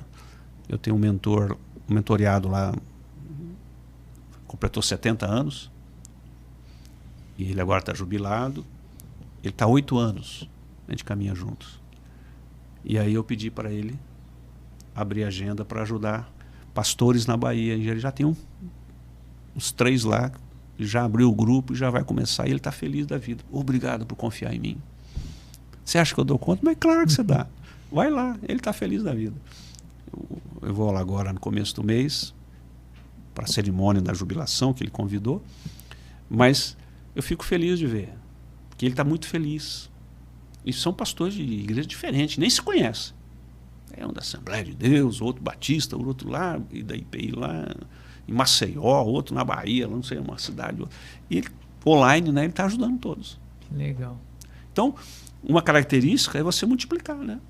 Você acha que o mentor ele deve ter realizado antes para poder mentorear? Ou não necessariamente? Então, há um fundamento básico que quem vai mentorear tenha tido um pouco de experiência, expertise, né? Isso é fundamental. Mas isso não é tudo, né? Porque hoje, dependendo da vocação, dependendo do foco, dependendo da maneira como a pessoa está habilitada com as experiências dela, ela já pode, com certeza, se ela está um passo à frente, ela pode ajudar alguém a chegar nesse passo. Perfeito. Não precisa estar 1000 metros de distância, não, um passo. Eu acho que isso é fundamental. Então, não tem curso, mestrado para mentorear, essa coisa toda, não. Mentoria é relacionamento. Mais do que só diploma. Não existe isso. Entendeu? Porque é focado na prática, né? Na vida. Então, ter um pouco da experiência vai implementar mais. Mas... Não é determinante. Não né? é determinante. Não é determinante. Né? Eu sou mais novo que esse pastor. O pastor tem 70 anos, eu sou mais novo. Eu tenho mentoreado, eu tenho o pastor Raul, eu sou mentor dele, ele tem 76 anos. Então, assim, eu tenho mentoreado bem mais velho que eu. E eu tenho um monte mais novo, né, claro. Então, não é... É a questão mais do relacionamento, da expertise, ajuda e tal, né? Mas você tem razão. As duas coisas. As duas. Gosta de futebol? Gosto, assisto. Não é? Time que você torce? Sou São Paulino, faz muito São tempo. Paulino? Ixi, Faz muito tempo. desde 1975. Como que chegou a torcer pro São Paulo? Quem que incentivou? Meu irmão mais velho, logo acima de mim. Eu sou São Paulino desde aquele tempo. Rapaz. Meu. Viu grandes vitórias. Ixi, Chicão meio de campo, Pintado, Oscar. O Doriva mora em Rio Preto, né? Esse pessoal aí. É daquele tempo lá, bem antigo, né? Vai trazendo, né? Bom demais. A gente vai fazer aqui um bate-bola. Você jogava do quê? Ou joga ainda? Não, eu não jogo, mas eu era mais realmente meio de campo, né? Meio de campo. Volante. Mais número 5. Se você fosse um jogador, a característica é ser igual de quem hoje, assim, que você fala? Ou do São Paulo, ou de qualquer um, assim? Rapaz. Pensa no meio de campo aí, né? Casemiro. Tá. Um Casemiro. Tem uma qualidade boa, hein? Alguém que está mais ali na frente da área, mas também com condições de chegar na frente. Mais de distribuição, né? É igual que falam, o box to box. Como é que aquele menino de São Paulo lá? Danielzinho? Não, é o Danielzinho, mas um menino mais novo. Pablo Maia. Pablo Maia. Mais ou menos esse estilo do Pablo Maia. Né? Agora a gente vai fazer tipo um bate-bola. Vamos lá. Pergunta-resposta. Vamos ver. Claro que você pode falar um pouquinho mais, mas... Vai lá, direto ao ponto. Exatamente. Uma pessoa que você admira. que eu admiro? José Carlos Pezzini. Por quê? Superação. Da onde ele veio? Foi estudar com 21 anos, lá da roça. E ele é doutor hoje, pela Universidade de Columbia, nos Estados Unidos. Um livro. Não, é a Bíblia, né? Tirando a Bíblia. Tirando a Bíblia, eu diria... eu tenho um livro... eu leio tantas coisas. Puxa vida, como é que você me pegou agora? Porque sou amante de livros, né? Deixa eu pensar aqui. Sei bem, eu te ajudei lá na biblioteca. Um só. A Bíblia e mais um livro. Tá. É um livro de espiritualidade. A Celebração da Disciplina, de Richard Foster. Se pudesse falar duas... O que ele te ensinou? Umas duas coisas que ele te ensinou. A espiritualidade profunda e saudável e disciplina espiritual. Um filme? Filme. Festa de Babette.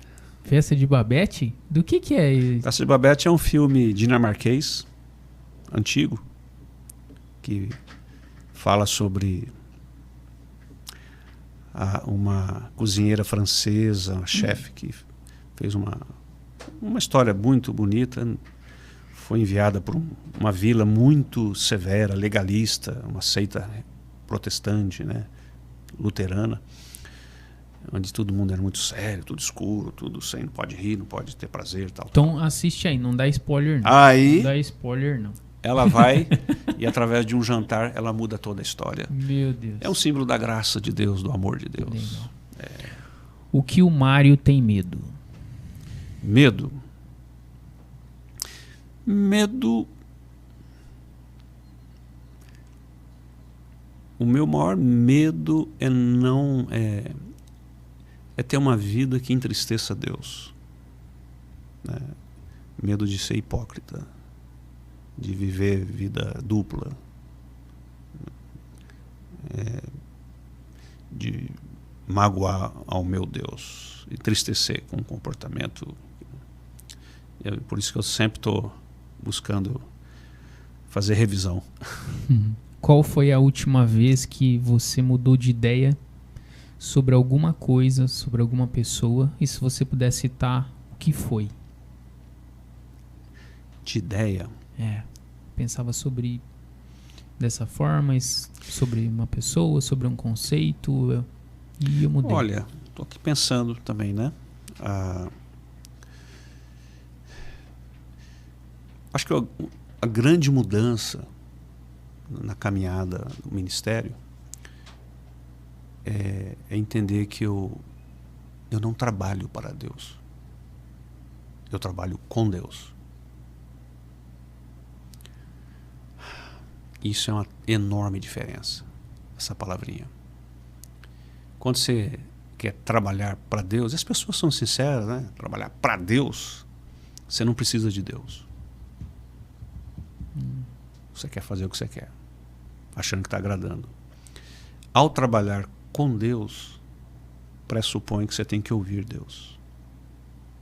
Você é um colaborador, Ele está fazendo a obra, a Missio Dei, que a gente chama, a missão de Deus no mundo. E eu sou um privilegiado.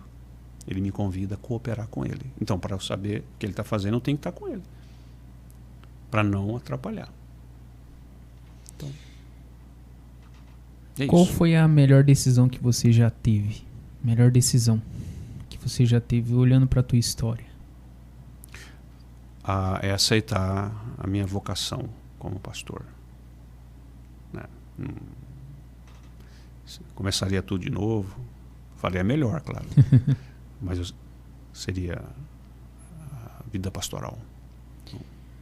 Mário, qual foi a última vez que você fez alguma coisa pela primeira vez? Nossa, eu nunca tinha feito isso e eu fiz agora. Qual foi a última vez? Se você pudesse citar. Final do ano passado, eu fui com meus filhos fazer uma viagem onde a Priscila queria ter ido, e eles querem fazer algumas viagens onde ela queria e não foi. Então a gente vai, de vez em quando a gente vai em algum.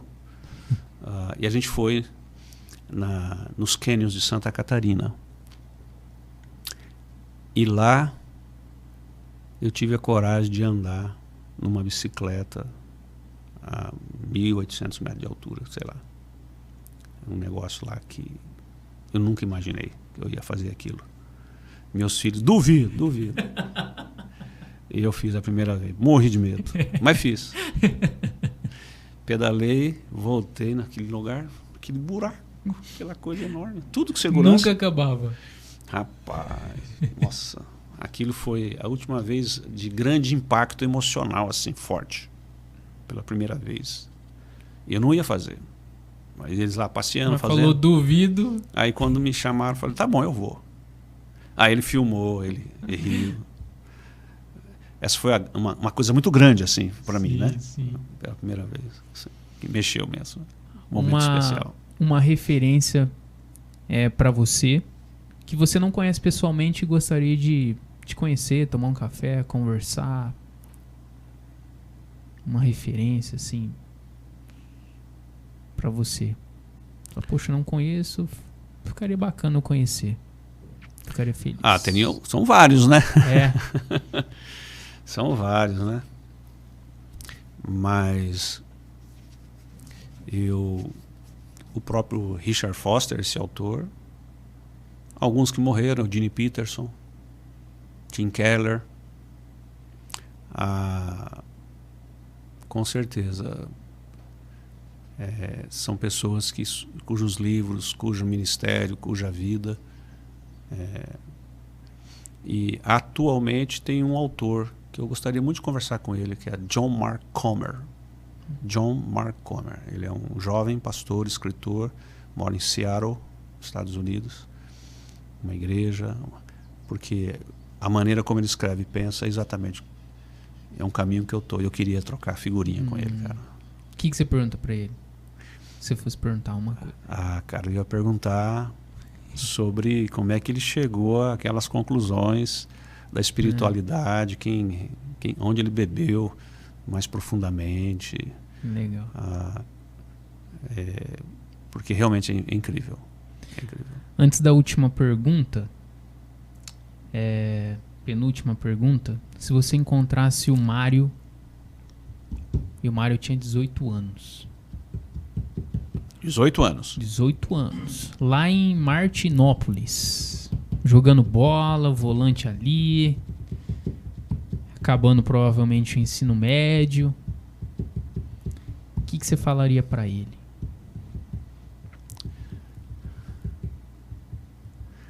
Eu falaria pra ele... Poderia fazer uma faculdade primeiro, antes de ir pro seminário? Estudar antes de ir para o seminário? Eu creio, e é o que a gente faz hoje na primeira igreja, a gente sugere aos vocacionados não ir direto para o seminário, mas ter uma outra formação para aquecer o processo de estudante universitário, tal, porque isso vai ajudar melhor nos estudos. E amadurecimento, tanto servindo a igreja como amadurecimento de vida. Eu falaria isso para ele. Muito bom. Antes da última pergunta, fica aberto aqui à vontade, você pode falar para essa câmera à sua frente como eles podem te encontrar, quais são os produtos, os serviços, onde você tem atuado, de que forma que você tem atuado. Fica à vontade. Ok, obrigado. Bom, eu sou pastor meio período na comunidade Vitral, fica ali em Rio Preto, atrás do Dama 1. E será uma alegria recebê-los lá às 10 da manhã e às 19 no domingo. São nossos encontros bem simples. Eu também sou fundador e mentor do Ministério Sara, que é um ministério especificamente para cuidar de pastores, pastoras, cuidar de quem cuida, mentoria. E aí você pode entrar no site www.sara.org e você vai poder entender um pouquinho mais sobre nosso ministério. É um ministério pro bono, sem fins lucrativos. E tem também um instituto transformacional. Esse sim é um CNPJ com foco em complemento de renda, onde que eu trabalho junto com o José André Sena, que também é um pastor de Maringá, e nós estamos numa transição, mas o serviço continua. Nós prestamos consultoria, assessoria para pastores e líderes de igrejas de qualquer denominação pelo país afora.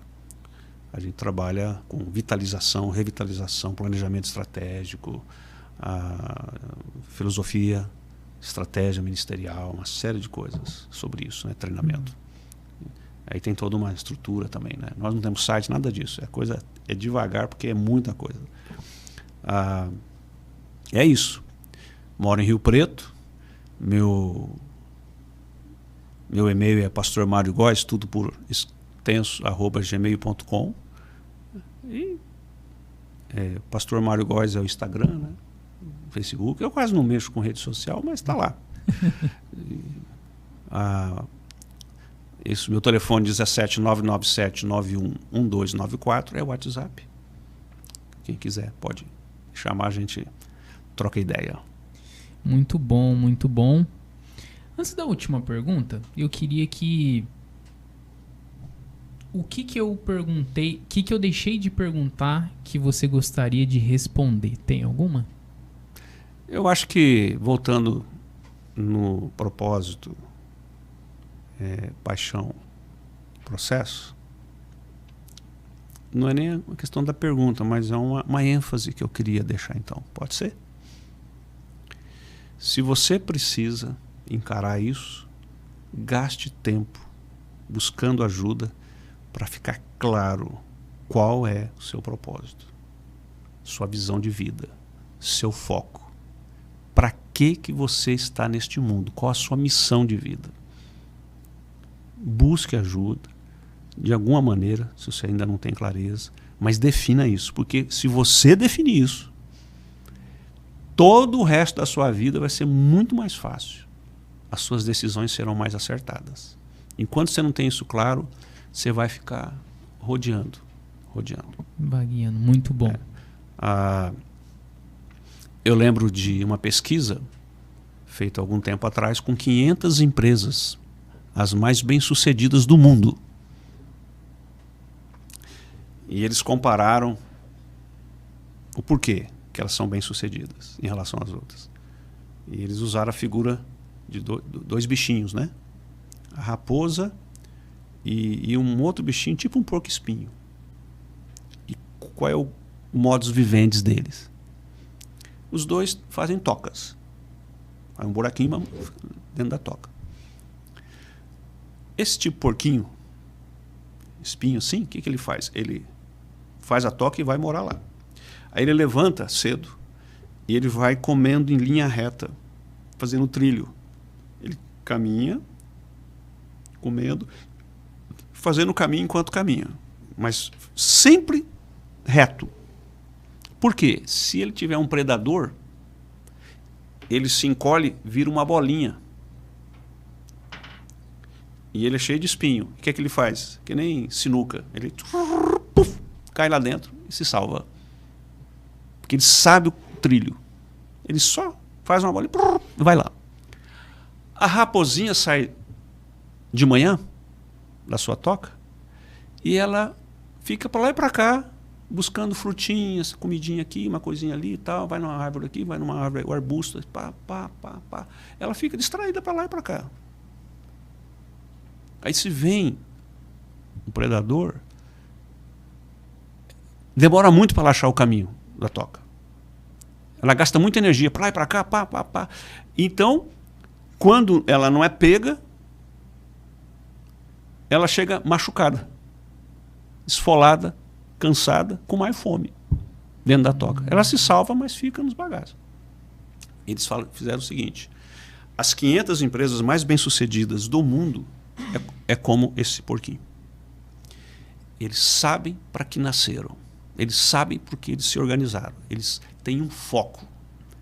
Nós estamos aqui para fabricar carro. Nós estamos aqui para jogar bola.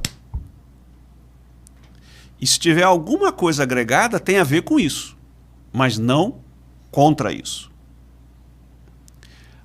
Agora, se você abre uma empresa, se você faz alguma coisa na sua vida e você fica que nem a raposinha para lá e para cá, cara, isolado, você não vai chegar muito longe. Muito bom. Então, a questão do propósito, do foco. Um jornalista estava sendo entrevistado, eu encerro com isso, nos Estados Unidos, anos atrás. Ele pertencia a um jornal muito grande que tinha falido. E o entrevistador, conversando com ele, num bate-papo, falou: por que você acha que o jornal faliu? Porque ele era tão forte, tão grande, tão importante. Diz que ele pensou, olhou e falou assim: nós deixamos de fazer jornalismo e nos envolvemos em uma série de outras coisas, mas não fizemos aquilo para o qual nós nascemos como jornal. Quando a gente perdeu o ponto central, a gente foi morrendo e morreu. E é isso. Perdeu o propósito, perdeu a essência. Aí acaba a paixão. Foi embora. Acaba aí tudo. Não adianta. O resto vai tudo em água abaixo. Muito bom. Isso aí, já compartilhem, curte para quem você ama, para quem faz sentido, e tenho certeza para todo mundo vai fazer sentido. E a última pergunta é: imagine que você esteja em um local onde 8 bilhões de pessoas, que é o que existe no mundo, vão estar te ouvindo. Então você tem 30 segundos. Essas pessoas não somente vão te ouvir, mas elas vão prestar atenção e elas vão executar aquilo que você orientar e falar. Como você usaria esses 30 segundos? Eu falaria claramente da minha vida com Deus e da pessoa de Jesus Cristo.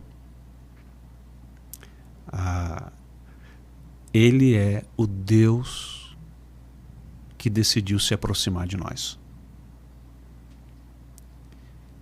E toda a Bíblia, resumido, toda a Bíblia é uma pergunta só. Deus está perguntando para mim e para você: eu quero estar com você. Você quer estar comigo? Esse é o resumo da Bíblia. Toda a história bíblica se resume nisso. Então, se eu pudesse falar para os 8 milhões de habitantes, Deus está dizendo: eu quero estar com vocês. Vocês querem estar comigo? Revelado na pessoa de Cristo. Aí eu falaria sobre isso. Muito obrigado por esse tempo. Valeu? Muito obrigado. Eu agradeço de todo o coração, momentos preciosos de memória, de lembrança, e poder compartilhar um pouquinho, né? E Deus abençoe você, sua família, a BB, a empresa aqui, né? Todo mundo, pessoal, e cada um que está ouvindo. Um grande abraço, Deus abençoe vocês. Amém. Muito ouro teve aqui. O episódio JetaCast fica aqui. Obrigado, Mário. Obrigado, TS Rádio. Obrigado, Nery. Tamo junto e até a próxima. Fiquem com Deus.